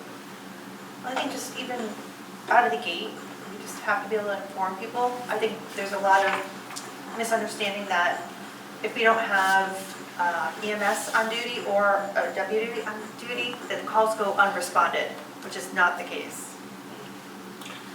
So I think just we have to get information out there sooner rather than doing complete deep dive right away. Okay. Are we talking about doing something between now and town meeting? I think, my personal opinion is it would be nice to have something out there so that people can have a discussion if it comes up that people do want to go back to one deputy, which they, could come up.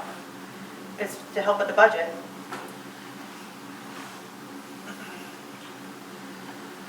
Any other thoughts, questions, suggestions?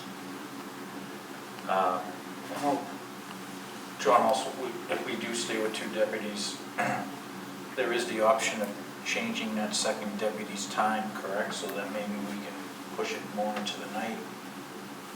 Do we have control over what hours they actually are on duty?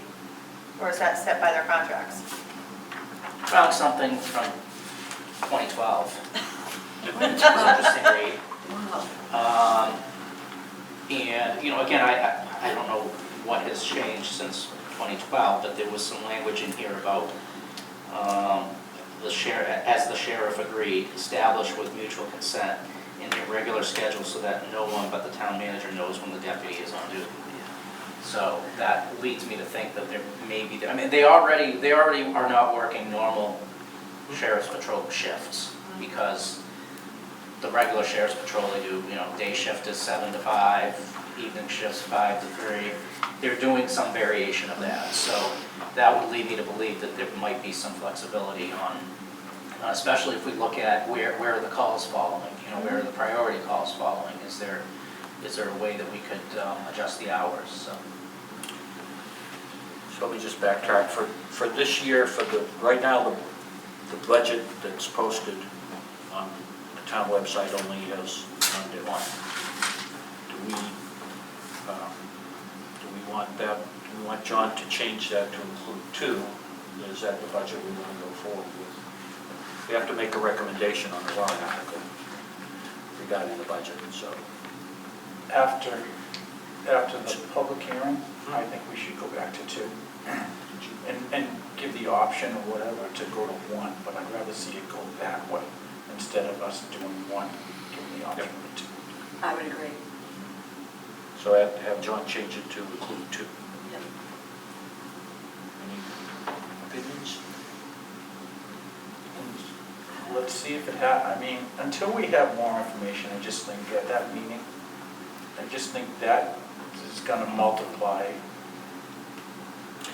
So it potentially could be one of the sole adversarial situations we have. Yeah, and if it's going to happen, if the board decides to go to 1 and then to 2, then put that warrant article at the end. Because if you put it in the beginning, people are going to get hostile, and then it's going to be a hostile night.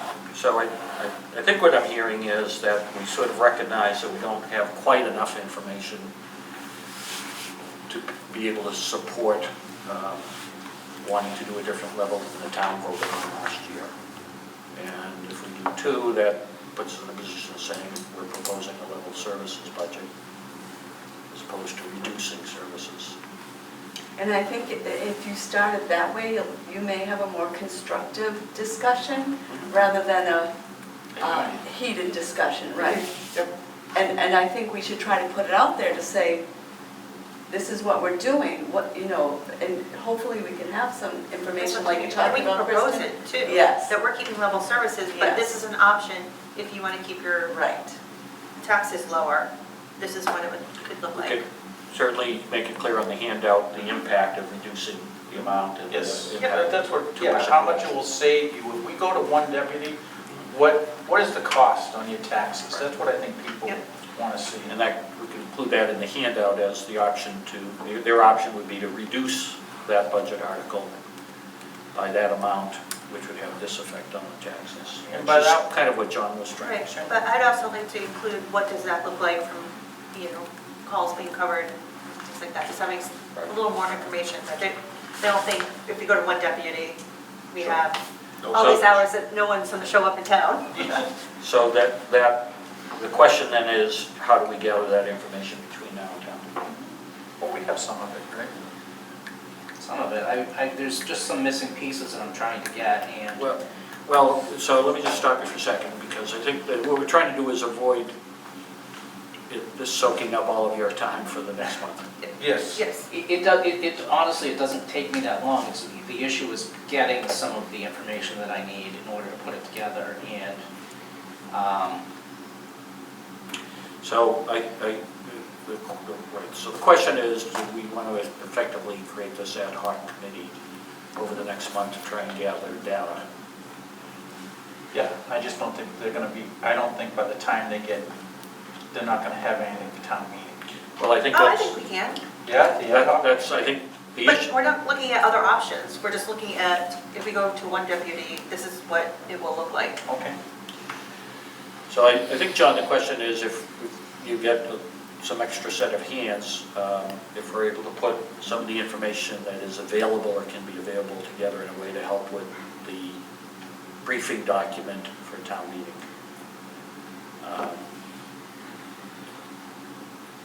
It sounds like you think that's worth trying to do? oh, yeah, absolutely. Okay.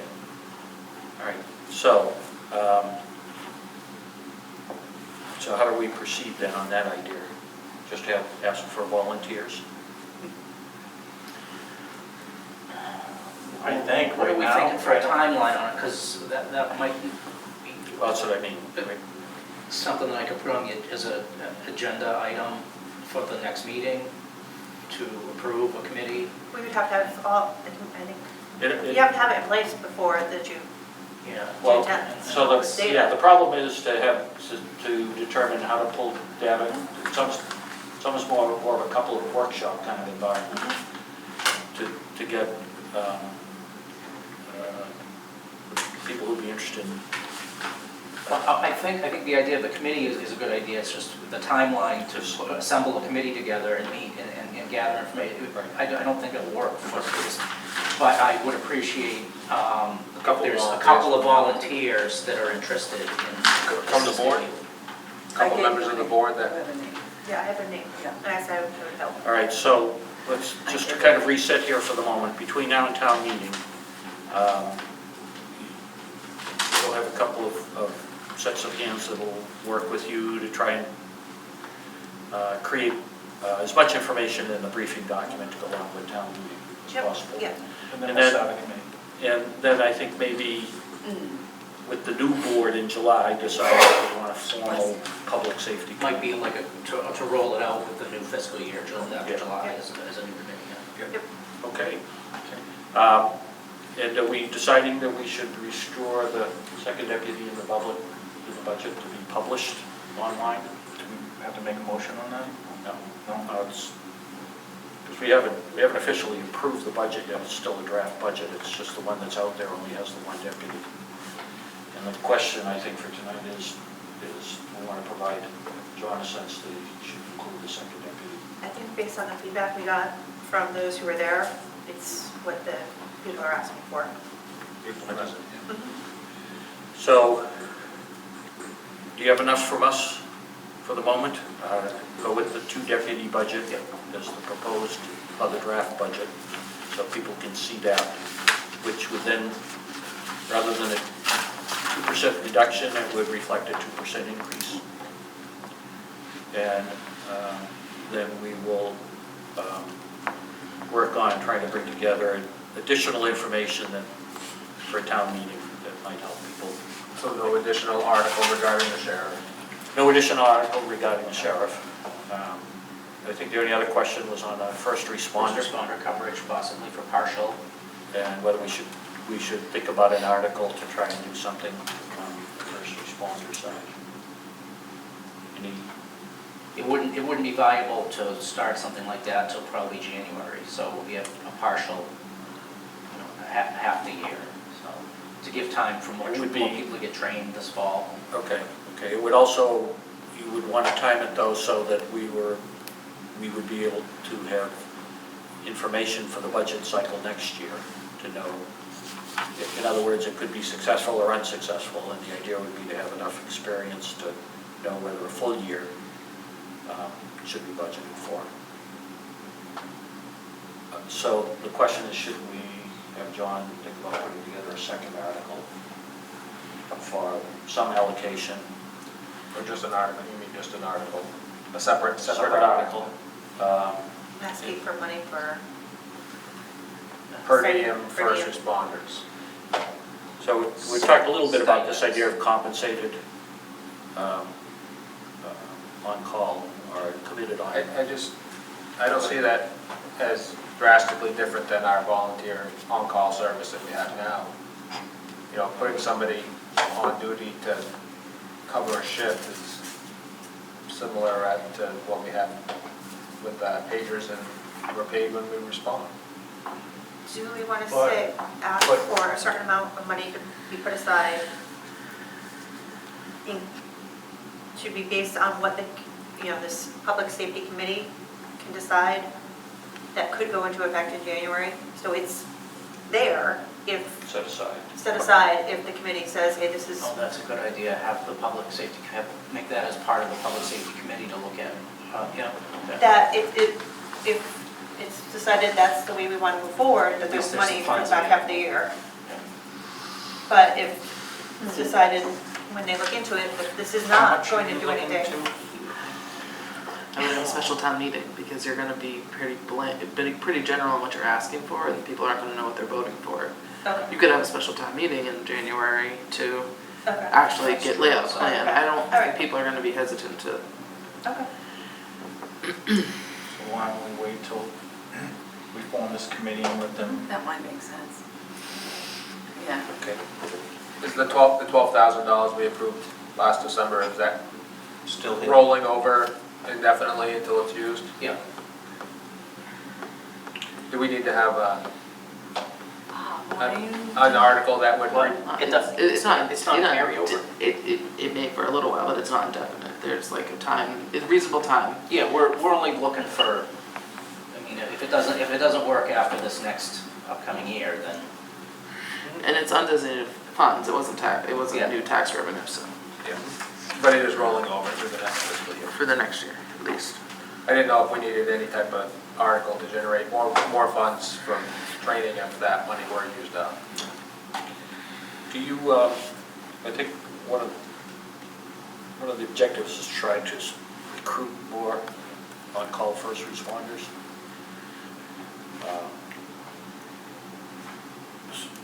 We haven't really been too successful so far. I think there are a couple new members now, isn't there? I mean, people that come to meetings is one thing, people that come to calls is something different. Our people who respond to calls is still a struggle. I also wanted to ask about, basic EMT was offered through as a first responder. What about EMR? Is EMR an option? It's much easier to obtain. Yeah, And absolutely. I think we could realistically get some additional people at the EMR level.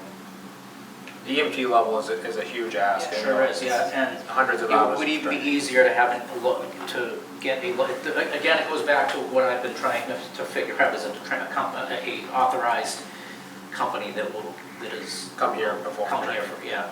EMR was one of the things that did get brought up at that meeting I went to in Raymond with Cumberland County. So it is being discussed, so yes, it is a possibility. So. I think it should be pursued. I think you'll get better results. Yep. The goal would be to increase the staff to potentially improve the on-call response time. Emergency medical response, is Yeah, that what it is? emergency medical EMR responders. it's a lower level of Is that licensing, like but what the officers have? No, it's an EMS ambulance type level of training, but it's the lowest level they offer, but it allows you, gives you certification to respond on a 911 call as a licensed responder.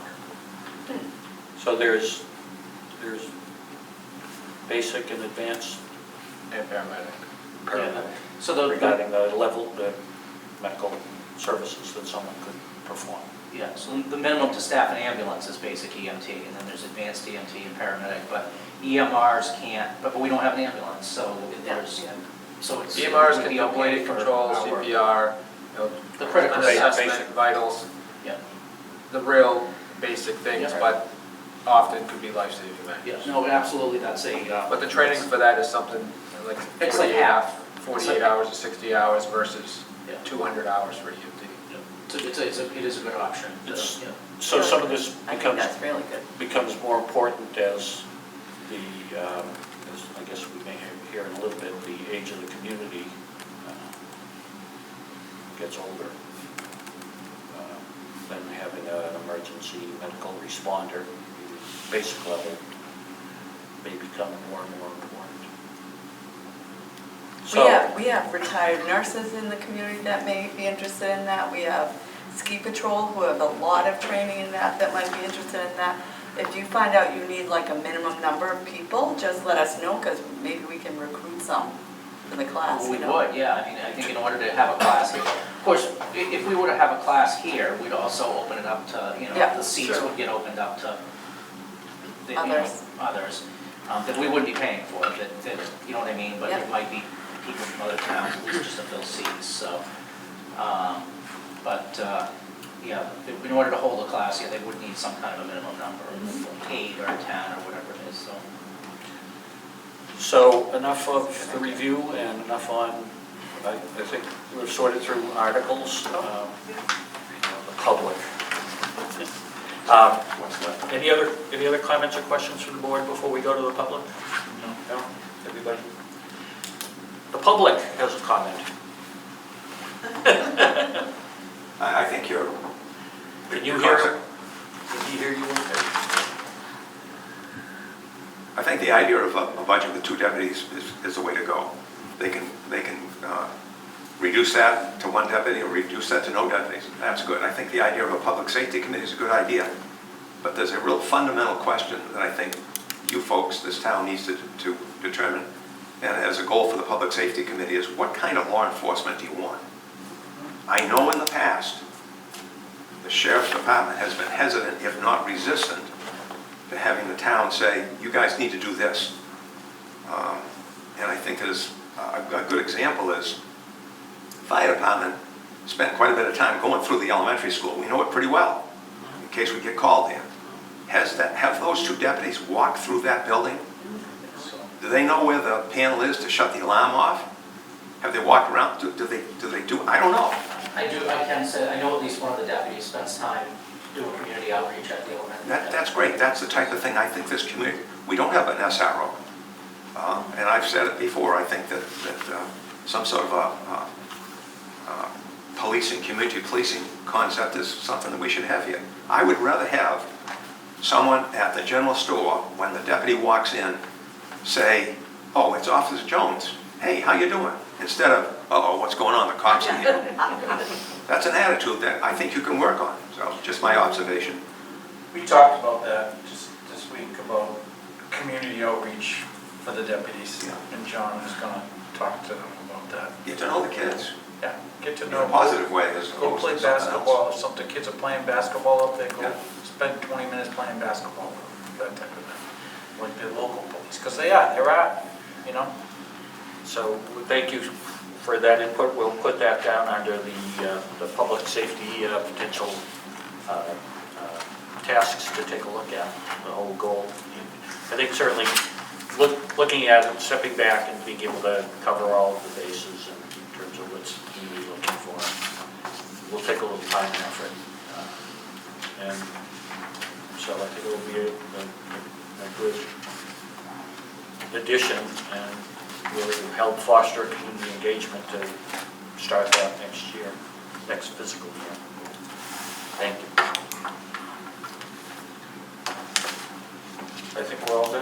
with that. So we'll move on to other business, some of which we've talked about scheduling future meetings. If there isn't anything beyond that, we'll go to the Comprehensive Planning Committee update from Kristen. Yep. So we had our first workshop this past Saturday. We had a huge turnout from what we were expecting.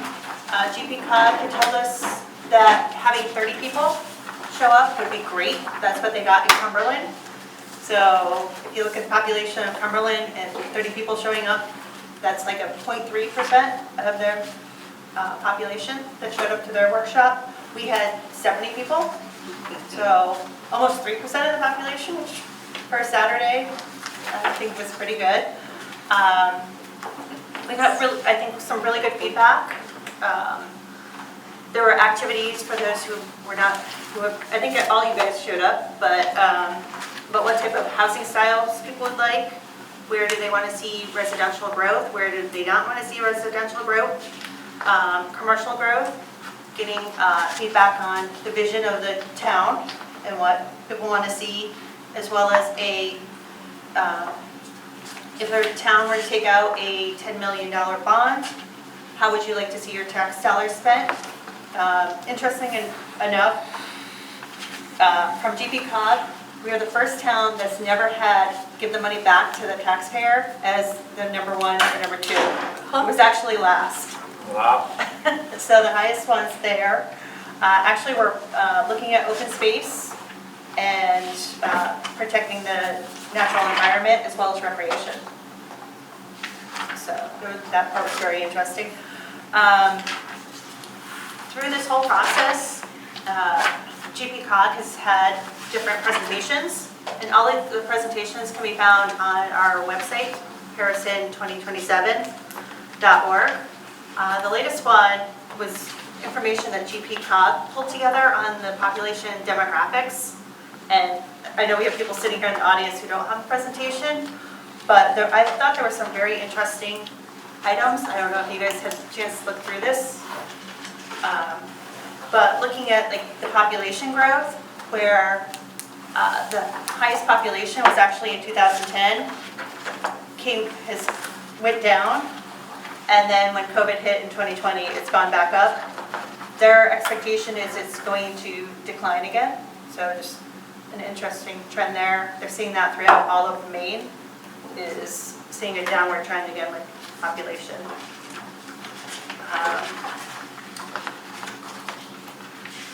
No big surprise, the median age here, 56. Cumberland County, they compared us to, is 42. In the state of Maine, it's 45, so we are on the older side there. Or 56, I should say, we're up from 2014. Education, 31% has bachelor's or higher, slightly up from 2013. Low for Cumberland County and a little low for Maine in general.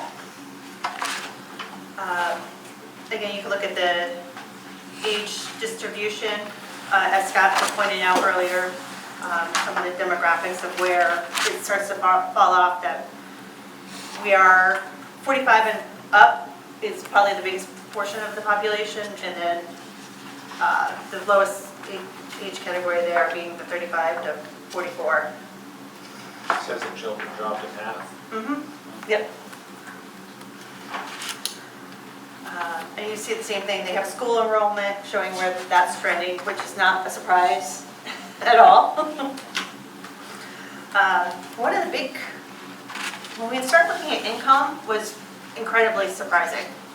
That the median income per Harrison really hasn't changed from 2014.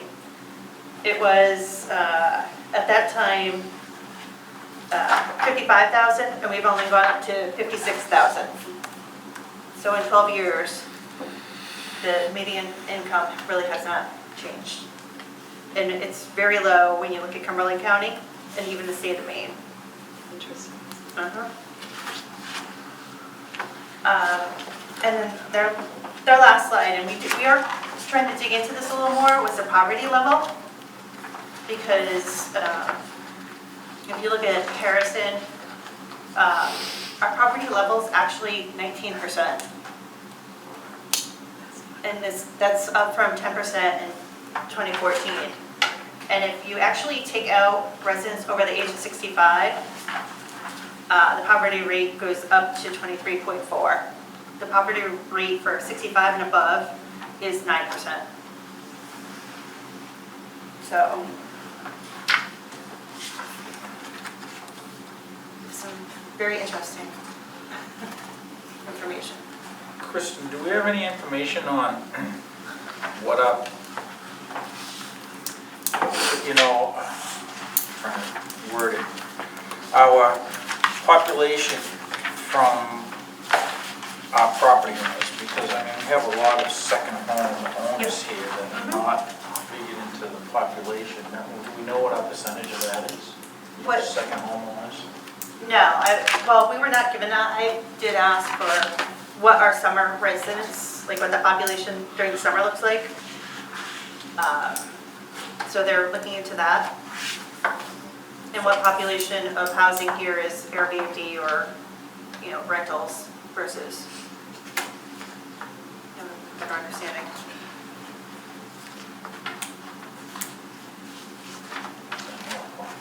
And if you guys have any, if you look at the data here and have questions, you can filter it to me and I can ask GP to dig into data more as well.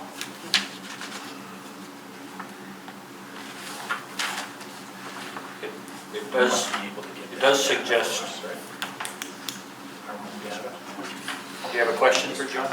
I just asked John So to we all find do. out, we must be able to get that data to find out how many of our property owners are residents and how many are second homes.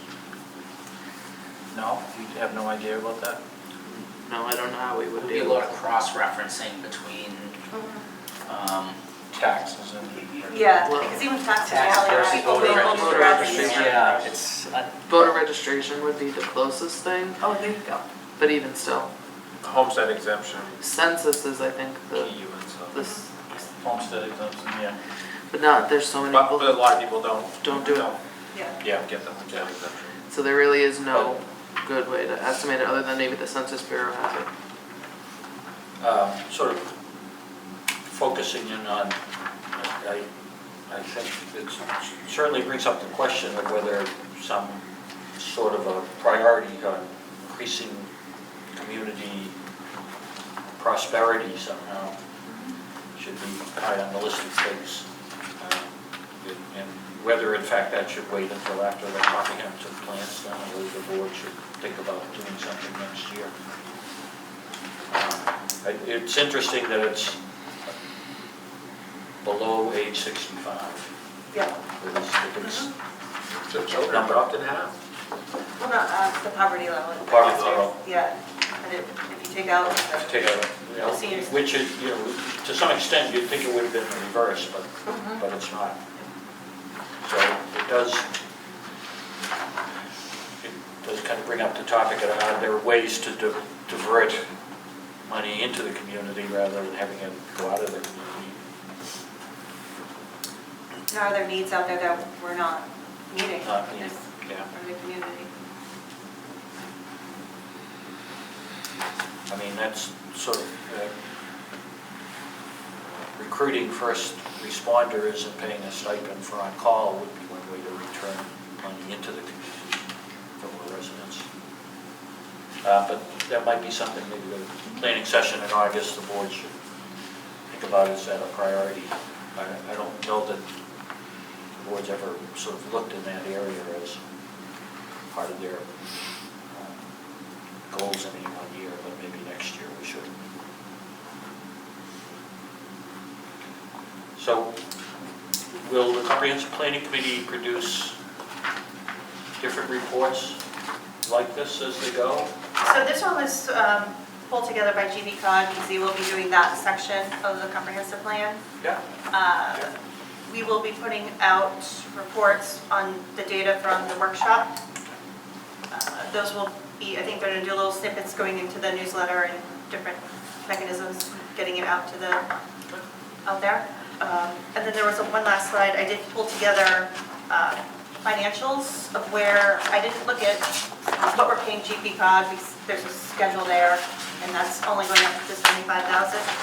As for the other spend, thank you, Maureen, for pulling it together, so there hasn't been a huge amount of money going out there. Are we essentially in a fixed price contract with GP cog? With GP cog we are, yes. And we will be having our next workshop will be May 24th, I believe it's going to be the Wednesday night that we usually have our comprehensive planning meeting, because we're figuring, our June 24th, sorry, not, because it will be summer, that it might be easier to get people on a weeknight versus Saturday morning. Good point. And we're deciding what activities to do there, What time? 5 to 7.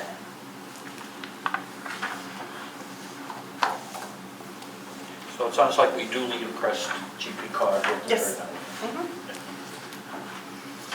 Good. Any questions for Kristen? No, great, love it. It was very good. I loved the workshop.